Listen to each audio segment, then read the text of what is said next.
Hi, I'm Astrid, and I'm definitely an alcoholic. Hi, everybody. It's good to be here tonight, and it's an honor and a privilege, and I get to follow Charlie. Like, wow, I hope that's a big, big, big act. What was going on was so moving. I feel choked up, and I'm hoping I'm not going to cry my eyes out like a little girl in a tiny pink dress. Okay. What does it mean to be an alcoholic? It's the one disease that we have to diagnose for ourselves. And everybody around us can say, oh my God, what a drunk, you're a loser, you're crazy, you're such a lush, nothing but trouble. And it isn't until we concede to our innermost self that there's something really, really, really, truly, fundamentally wrong with us. And that took me a long time, and some people never get there. They never, ever, ever can admit and then accept what their devastating weakness is. And maybe not everybody comes from childhood trauma, but I do believe that a lot of our insanity starts at a very early age, and it's sort of a setup for crazy later on when there's neglect or there's too much discipline or constant fighting, screaming. And so at a young age, I learned how to get along with people through screaming and yelling. I learn how to get along with people through having to be right and getting the last word in and beating up my sisters and pulling their hair. And what's going to happen later on in life is I'm going to seek some type of pain relief for all of this madness that's going on inside of me, because there's a restlessness and an irritability and a discontentedness. And I'm talking about my story. Maybe some people had a perfect childhood. Their parents said prayers with them every night, and every birthday and Christmas was amazing, and Santa came down the chimney, and the Easter Bunny was real. The Tooth Fairy flew through the window, and everything was just amazing. It wasn't that way for me. My mother's a German war survivor. She's 88 years old, and she's still really difficult. And that alone, growing up in a war, I think you just have to become narcissistic. You just have to blame it on everyone else. You just can't get vulnerable and own anything. You're not going to make it, And so I look at her, and for the longest time, I just felt so much pain around her. Like I hated her. And I didn't know how to get rid of that. And so many of us in here, we will inventory something over and over and over. And every time we inventory it, there it is again. Why isn't it going away? And it doesn't necessarily go away because the issues and the tissues and the subconscious mind is in the whole earth suit. It's not just in here. It's everywhere. So I walk around thinking that I'm going to come into AA and I'm going to be rendered white as snow. But what happens is that it's an ongoing process over and over and over again. And I started drinking at a really early age, probably like 12 years old. And by the time I was 15, I was definitely drinking every single day. And, when that happens to a young child, I already have a lot of emotional problems. I have a lot of issues with getting along with people. I have a lot of issues with honesty. I have a lot of issues with self-esteem. I hate myself. I feel ugly. I feel dirty. I feel unloved. I feel unpopular. And so that vibration alone is going to be a setup for pitiful and incomprehensible behavior.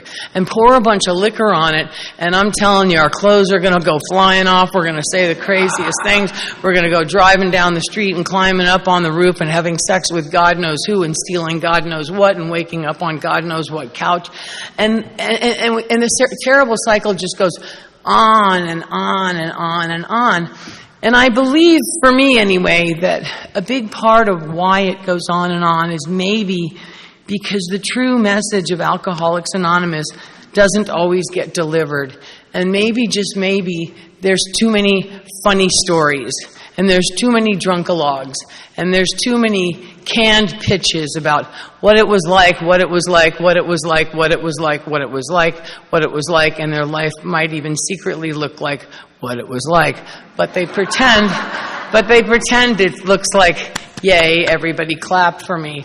And so I certainly don't want to stand up here and try to, oh my God, try to fool anybody or have you think anything else of me but a garden variety alcoholic. And I have what everybody else has here, which the big book so eloquently says the main part of the illness actually centers in the alcoholic's mind rather than her body. And that I'm going to be the same woman drunk as I am sober unless I have a psychic change. That's interesting. What does that mean? So my life was such a mess for so long. Junior high and high school and fake IDs and just honky-tonk bars and lower companions and, people with guns and motorcycles and tattoos and craziness. And, it's like my picker is broken is like the understatement of the century, It's like if you knock the shit out of your last 3 wives and you have a bunch of restraining orders and 8 kids, I'm in love. It's something like that, I look at some Wall Street guy in a 3-piece suit, something like that. Hedge fund. Can you imagine a hedge fund husband? I wouldn't know what to do with a hedge fund. Still today, I wouldn't even know how to go to Belize. I don't know how to do that, I'm a jeans and t-shirt, barely any makeup kind of a person.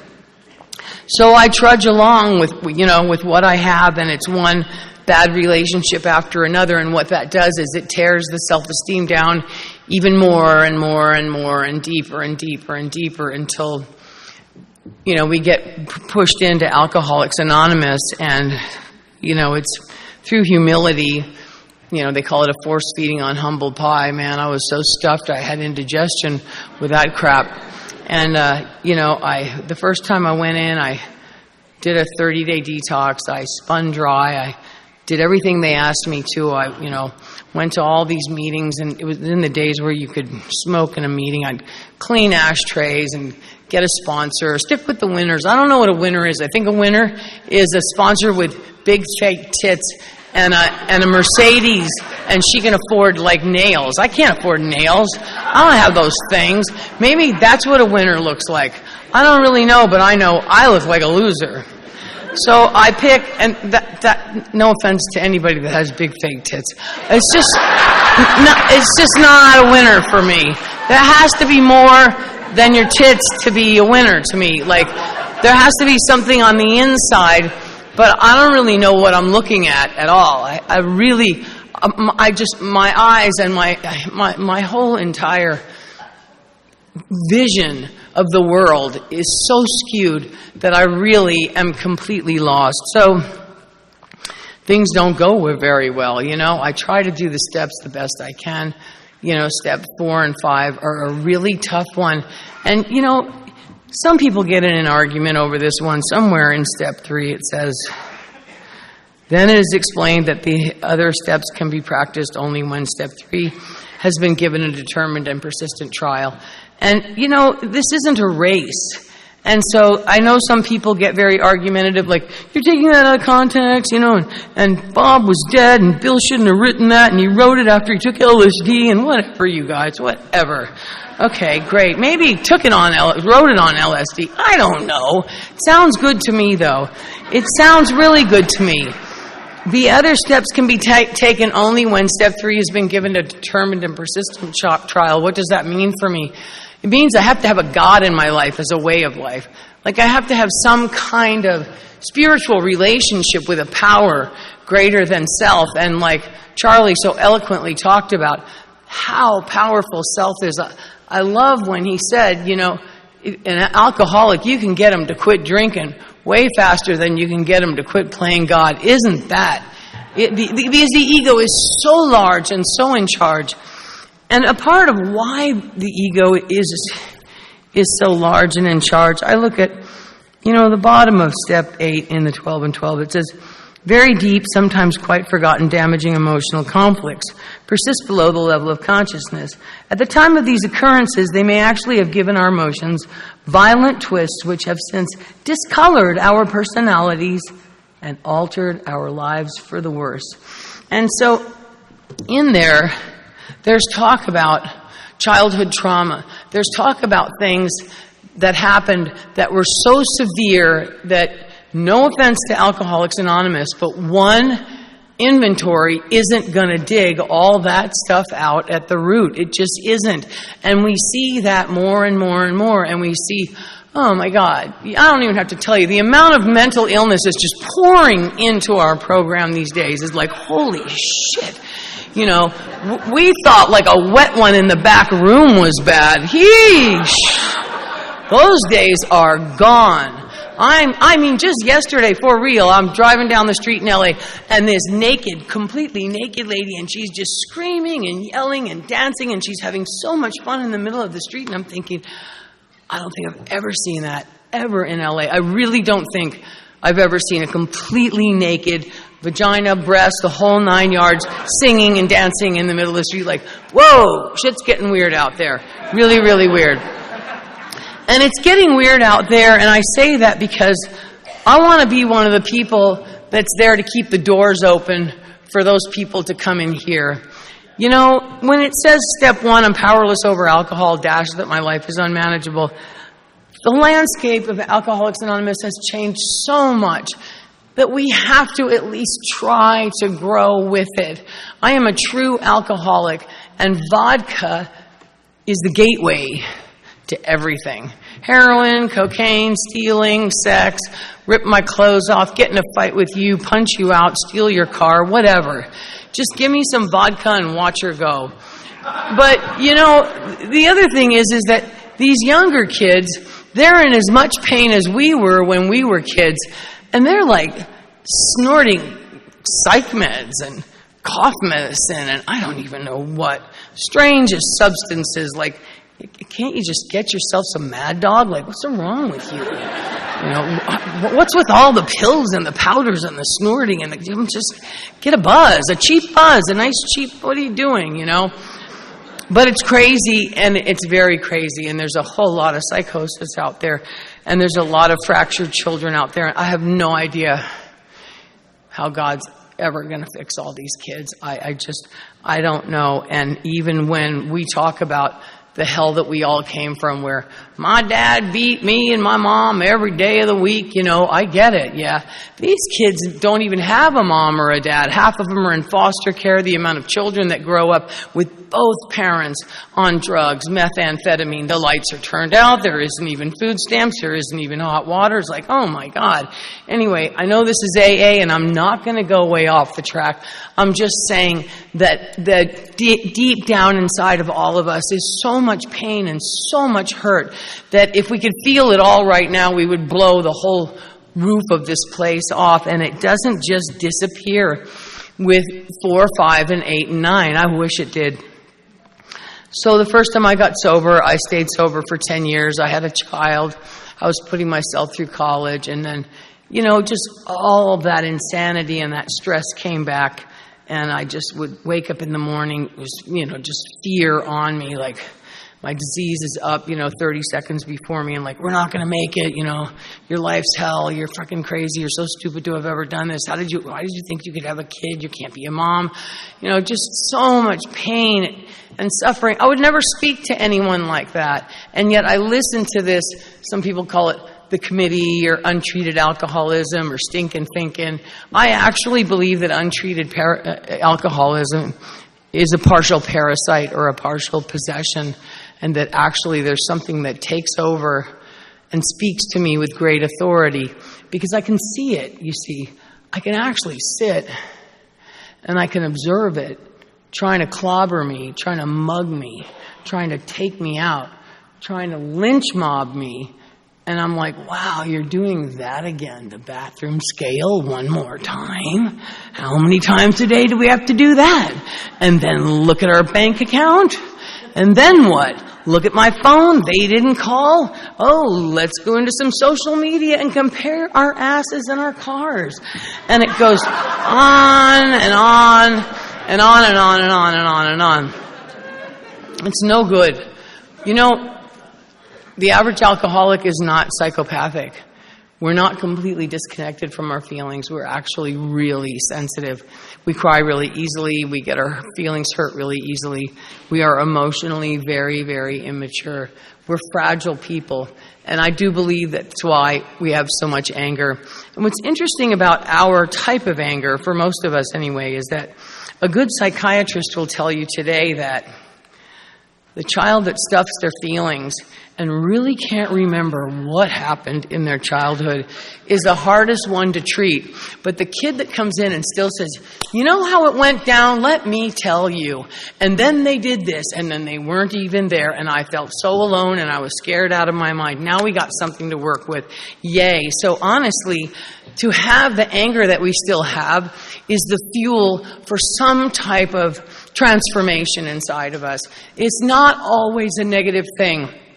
Anger isn't always a negative thing. I mean, anger is kind of a negative thing if you get a gun and go into Walmart, but if you can just feel your anger and your frustration from a childhood or from relationships or the hurts and harms where you tried so hard to get along with people, this is good because it keeps us in touch with our humanness. Anyway, at one point, I go out in a big way. You know, Bill Wilson does this great one in the Big Book about the guy goes out and out comes his carpet slippers and some frickin' robe. But the woman, sea hag, gone. 2 weeks, gone, unrecognizable, just wiped out, you know. And so watch out, ladies. It gets really dangerous. It's really dangerous out there going out. But I did. I went out, and I went out very hard. And by this time, I had an 11-year-old girl who did not see me until she was 14 and a half. You know, any parent in this room that did that, they know the same thing that I know. That pain never, ever goes away. I don't care how much inventory. You can inventory it day and night. It's never, ever going to go away. It's there because I'm human, and it's there because I have the instincts that Bill Wilson talks about in the 12 and 12 in the Big Book, and my instinct for security, and my instincts for survival, and my instinct for approval. And all of those are God-given, and they're human, and we have a herd instinct to please each other and to nurture each other. And alcoholism is so much stronger than my own instinct that I'll give my child away to somebody else and I'll walk out into the street and lose my mind, which is exactly what I did. So I was out in the street for years, a little over 3 years. I mean, I still try to wrap my mind around 3 Christmases and 3 birthdays and I can't even quite, because everything's a complete blur when you're in oblivion 24/7. The streets are a whole different ball of wax. It's not a bar room. It's not even hanging out with the Hells Angels. It's just kill or be killed. It's just this very primal place where you're just looking people in the eye all the time, and you're just reading. What do you got? Huh? What's wrong with you? And my body language changes. I get all like this. I'm a muscle. I'm gonna kick your ass. I don't know what's going on. And what that is just this terrified child inside. But I don't know that. People say, watch out for her. She's freaking crazy. Don't go near her. That's right. That's what I want you to say. That's what I want you to think. That's the kind of facade. And that facade blocks me from ever feeling all the damage and all the pain and all the hurt and all the just torn apart human being percolating way down in the basement, waiting for an inventory, waiting for a sober moment. So over the next couple of years, I have 23 prostitution cases, and I have 18 drug and alcohol related cases in Los Angeles. It's open container, drunk in public, loitering with the intent to prostitute, prostitution. How about this one? Soliciting an officer. That's always fun. come on, man, let's go. And then he pulls out his handcuffs, and just in and out of jail and in and out of jail and in and out of jail over and over and over. And every time I would go to court, the judge would say, how, don't you want drug diversion, Prop 36? And I'd say, death before detox, I'm not going. Thinking I'm all that and a bag of chips, thinking I know what's really going on. I'm not going there. I tried that AA stuff. I tried all that stuff. I'd rather die out here in the street.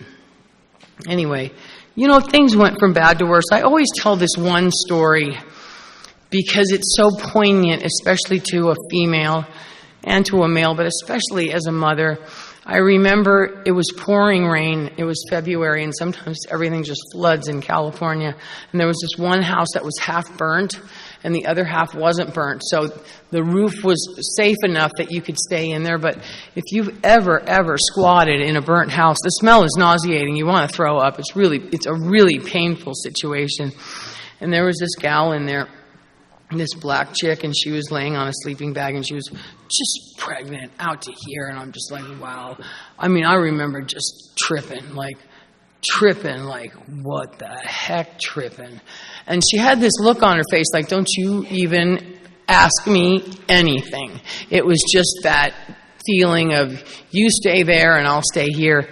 And so after a while, we were talking and we were drinking and we were smoking out, and she would put my hand on her stomach, and I could feel her baby just contorting from the drugs. And my instinct as a mother was not strong enough to go dial 911. I just sat there with her and just, let's just party and roast your baby. Let's just frickin', blow the world to pieces. And I know so many people have a hard time talking about that, but this is the human alcoholic condition. This is what it looks like. I don't want to get into shame. I don't want to hide my story. I don't want to hide how many tricks I've turned, probably enough to fill up Dodger Stadium, whatever. Call Bill, call Lois, call central office, call somebody. I don't know. Call anybody. It's just the way it went. But eventually, I was in and out of jail so much, and I got sent to rehab after rehab, and somebody gave me these tapes by this guy named Bob Anderson, and he started this, my home group is called Primetime. We have a website, primetimeisnow.com. Everything's for fun and for free. I'm not trying to sell anything. I'm not even one of those people that talks about my sponsors, grand sponsor, touched the hem of Bill Wilson's garment or whatever, or mowed Clancy's lawn and pulled up the flag. I don't know. I'm just, what? There's one that has all power, and that one is God. May you find God now. And now will always mean now. So I start listening to these tapes by this guy named Bob Anderson, and he says that I'm going to be the same woman drunk as I am sober unless I have a psychic change. And he says the main part of the illness actually centers in the alcoholic's mind rather than her body. So I have to really pay attention to my thought life because my thoughts are infected with untreated alcoholism all day long, especially first thing in the morning when I wake up. It just wakes me up in fear. I have no capacity to regulate my emotional state.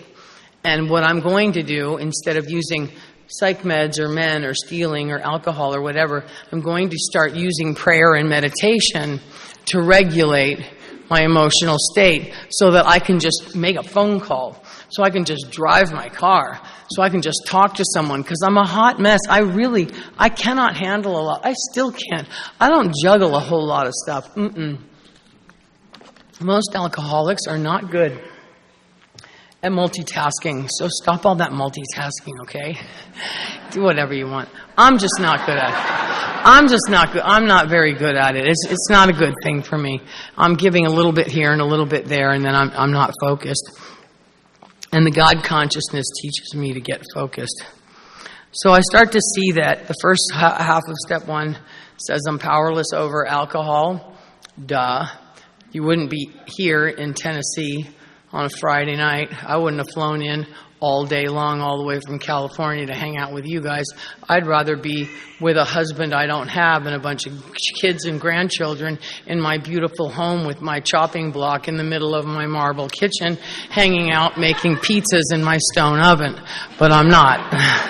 I'm here. I don't have a stone oven or a pizza cutter or any of those things. I don't. I have an apartment. So anyway, I start listening to this message, and the second half of step 1 is dash that my life is unmanageable. And he'd say, don't get stuck in the dash. Don't get stuck in the dash. Don't get stuck in the dash. Don't get stuck in the dash. It's my thought life that's unmanageable. You see, this information isn't a race. It's a process. And most of us have a couple of brain cells bumbling around up there trying to make a couple of babies. You know, we're not the sharpest knives in the toolbox. It's okay, you know. I'm one too. I'm not the brightest bulb. I don't even want to pretend to be. I don't know. There's a lot I don't know. There's a lot I can't remember. People say, I told you last week. And I'll think, okay, great. Tell me again. I don't remember. You know, what do I look like? Einstein? I smoked a bunch of crack and drank vodka for half my life. Right, you know? Crying out loud, you know? So I start listening to these tapes, and I listen to them like my life depended on it. And it says that I have to seek through prayer and meditation to improve my conscious contact with God. And that's the only way I'm going to come to believe that a power is going to restore me. So I start just begging this God, can you just protect me from my mind? Because my mind is trying to mug me all day long. I'm a piece of crap. I'm a piece of shit mother. I'm a whore. I'm a this. I'm a that. I'm every name in the book. I'm so bad. Nobody likes me. I remember at one point, and there was this wide open space for God to come in, because I remember I wasn't a daughter. I wasn't a worker among workers. I wasn't a mother anymore. I wasn't anything. I was in my 4th rehab again. I mean, I didn't have a car. I didn't even have a driver's license. I didn't have a cell phone. Like, I am talking bottom off the street. Crazy, crazy, crazy. Getting in arguments and fights everywhere I go. I was sure there were microchips in my eyes. They're following me. I'm paranoid. You know, like, really, like, the government and the CIA spends that much money following us? Like, what do they got on me? Like, how am I so important? You know, can you imagine how much money it would be to even just have, like, 3 people follow you all day long? It's got to be at least, like, a couple $100 an hour. Like, I don't get it. Where does it even come from? But it doesn't necessarily go away. I mean, really. You know, glass in hand, I warped my mind into such an obsession for destructive drinking or thinking that only an act of providence can remove it. And to just have wet brain and to just pour so much alcohol in your system, it's going to take a while. I think it's on 133 in the big book. I think it says a body badly burned. I don't want to paraphrase, but I might paraphrase. Maybe I'll just paraphrase. A body.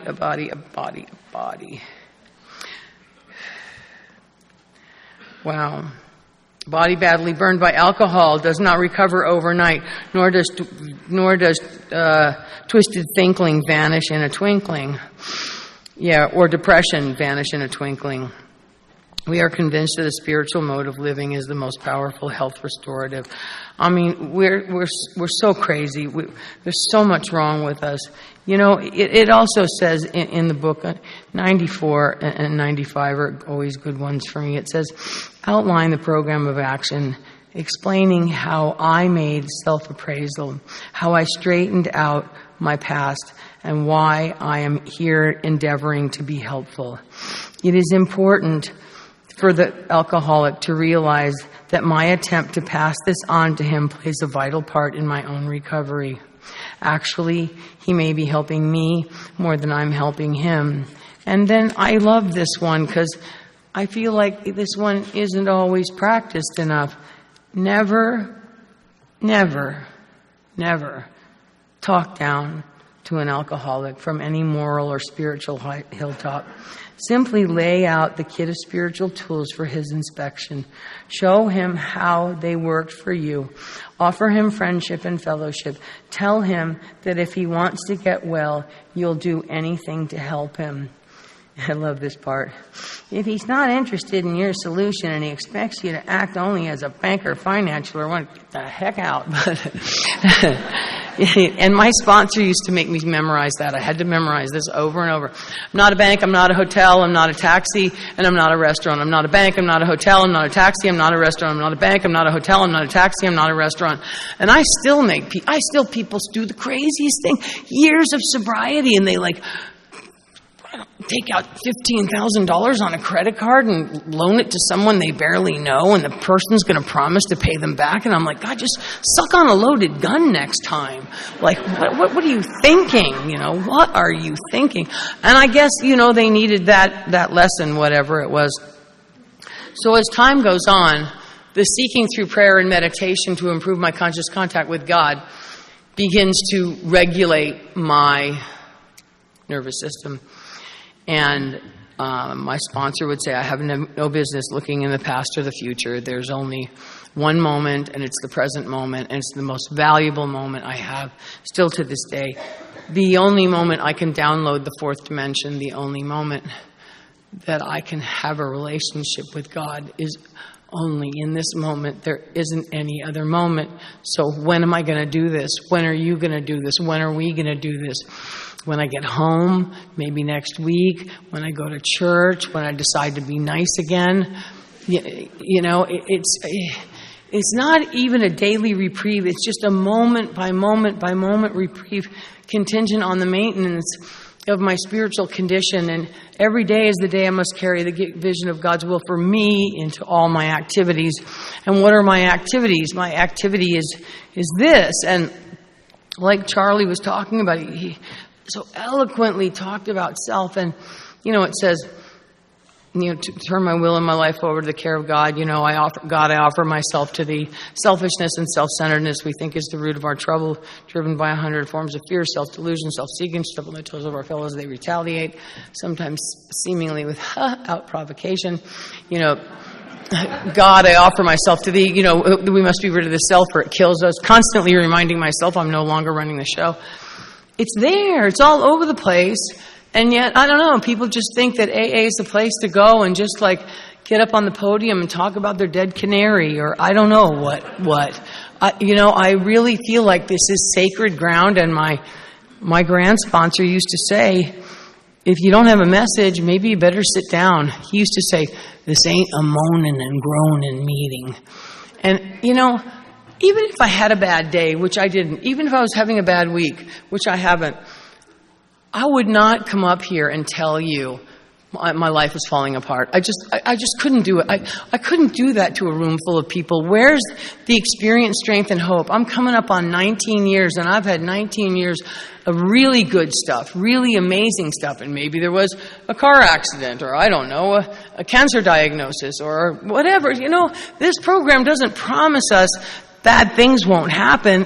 It promises us that I can meet the calamity with serenity as long as I'm spiritually fit. And that means the conscious mind and the subconscious mind have to connect. Like Emmett Fox talks about, let me see if I can just find it real quick. There's so many things in here. You're going to hate me for wasting so much time. It's the golden key. You must, if you have a problem, no matter what it is, stop that obsessing. You must stop thinking of the trouble, whatever it is. The rule is to think about God. If you're thinking about your difficulties, you're not thinking about God. To be continuously glancing over your shoulder in order to see how matters are progressing is fatal, because it is thinking of the trouble, and you must think of God and nothing else. Your object is to drive the thought of the difficulty out of your consciousness. And that takes a ton of spiritual push-ups. That's no joke. That's not just do it once and poof, it's gone. It's all day long, especially with a hatred story or somebody ripped you off, somebody cheated you, you mess with my warped instincts and I'll show you a warped instinct. I'll show you a turbocharged warped instinct. You will not like it at all. I will make your life so miserable. I will talk so much smack. I will get this close to you like some baseball coach in a game like that. And I don't want that. I don't like that. I can't stand that feeling. It's so toxic. It's so sickening. I'd rather let go and let God. That doesn't mean that once in a while we stand up for something or we'll lay down for everything. Once in a while I stand up for something. But I really think, logically, power, what would you help me do? And you know what? Because we're in the nut house, every once in a while, I do believe you really do have to scream at an alcoholic. You really do. Sometimes you just do. It's just the way it is. We're in the nut house. They don't take it all politely. Excuse me, can I talk to you for a few minutes after the meeting? You're acting very inappropriately, and I'd like to ask you to stop. Oh, hell no. It's like, you know what, bro? Let me tell you something. I see you do that here again, and you can go somewhere else, because we don't need you. You need us. And it's just the way it has to go, but people have so many opinions about that, or they don't know how to express themselves, or they say things to me like, how do you think that that's God's will? That sure is a big ego. God can make strong what is weak, and God can lower and soften what is too big. I don't just run around on my muscle screaming all over town at everybody, but I'll tell you, sometimes you get a real wingnut in AA. Give me a pervert or a 13-stepper, and I'm all over it. I'm just all over it. I am that one woman that will let you know there will be police and a restraining order. You get yourself and your dick out of this room. And there are 4,000 other AA meetings in Los Angeles, and you know what? This ain't the one for you. And it's the only room that I have any control over is my home group. And sometimes people don't like it. Too bad, then don't come to my meeting. I don't know what else to say. I want to protect the women. I want people to be able to come back. I want people to feel safe. And God says, or the steps say that we take our liabilities and we turn them into our greatest assets. And so I was wild and I was alpha and I was all over the place. And now God takes my alpha femaleness and it turns it into something good. I can take a stand for something healthy, for something spiritual, for something safe for women, children, men, for the group. And, the common welfare of the group comes first. It just does. Like we say it all the time in our traditions, but who's really thinking it? Oh, God, not that clown again. That guy that shares for 45 minutes every time. The thing, ding, dings, dings, and dings, and dings, and dings. I just go up to him and I go, do you hear the timer? Like, you think this is your world? Like, what's a trip, buddy? You got to share every single time the same blah, blah, blah. I don't care. There's no rule that says I shouldn't do it. So I do it. So I say it. Call Lois. Oh, yeah. Anyway, I'm not trying to piss anybody off. I love God. I blew up my life. God has straightened my life out. I live by spiritual principles. I'm not a liar. I'm not a cheat. I'm not a thief. I got a 33-year-old daughter. She's getting married April 8th. I cannot believe, like a wedding. And she never had a dad, ever. And I'm walking her down the aisle. Now, I never thought that she would ask that of me. I was sure it would be like her fiancé's father. It never occurred to me. It didn't even hurt my feelings. I just never thought, not this crazy alcoholic crack whore. And she went and she picked out my dress and she wants me to write a speech. And I'm just like, are you kidding? What is this life? What is this life? And this is the life that they talk about beyond your wildest dreams, because there are so many women in here that really messed up with their children. There are so many moms in here, and there are so many children that have just had so much fracture and so much pain, and I am not here to judge any of you, because believe me, I did it just like everybody else. I was in and out of jail, and someone else was raising my daughter. She was having panic attacks. They wanted to put her on medication, and she's like, I'm not going on medication. My mom's a hippie. I'll take herbs, you know. Oh, God, bless her heart. You know, and I have a good business. I have a private practice. I make a great living. I, stepped in gold in a very, very, very peculiar way, like the way that God makes you step in gold. Like, you're not looking for it, and within 6 months, you're going to be very, very wealthy very, very soon. And it's like, that kind of stuff, self isn't even capable of that. Self would have, self would have gone for the hedge fund. I don't even know what a hedge fund guy is. Self would have gone for the hedge fund, you know. I didn't go for the hedge fund. I stayed with God, and I stayed in spiritual principles, and I stayed in working with others, and I stayed in prayer, and I stayed in meditation, and I stayed in belief, and I kept in my lane, and I tried to stay just humble. Just a really good, quiet, humble servant. That doesn't mean my ego doesn't ever go away. My ego is never my ego, especially in something that's hot. You know, the ego jumps. It's there to protect. It's going to get something. It's going to bite. It's going to do something. But I back down, you know. Thank God I have a brake pedal, and I'm like, no. We're not going to do that today. And God inside of me absolutely makes that possible. You know, I think I'm going to wrap it up. It's 9:30, and I'm so grateful to be here tonight. It's really an honor and a privilege. And thank you, Ben, and thank you, everybody else. And right on for AA. We're the winners. Thanks.